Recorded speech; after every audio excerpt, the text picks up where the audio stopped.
આજે પીજીવીસીએલ પોરબંદરમાં total 357 gang team કાર્યરત હતી। એમાંથી ટોટલ ડિસ્કનેક્શન જે કરેલા છે એની સંખ્યા છે 1188, જેની કુલ રકમ થવા જાય છે 55.49 લાખ રૂપિયા। અને જે પેમેન્ટ આવેલ છે એવા 2898 કન્ઝ્યુમરનું પેમેન્ટ આવેલ છે, જેની રકમ છે 89,89,000 રૂપિયા।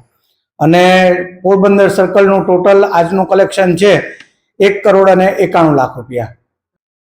આપણે આજ રોજ સરકારી કચેરીમાં જિલ્લા સેવા સદન 2 એનું કનેક્શન આપણે કાપવામાં આવેલ બરાબર છે, પરંતુ એમના દ્વારા રજૂઆતો આવતા ગવર્મેન્ટ કચેરી હોય એને પાર્ટ પેમેન્ટમાં એમણે અડધી રકમ ભરવાનું ભરેલ છે અને બાકીની અડધી જે રકમ બાકી છે એ રકમ 30 માર્ચ સુધીમાં ભરપાઈ કરી આપશે એવી બાંયધરી આપતા એમનું કનેક્શન પુનઃ ચાલુ કરી દેવામાં આવેલ છે।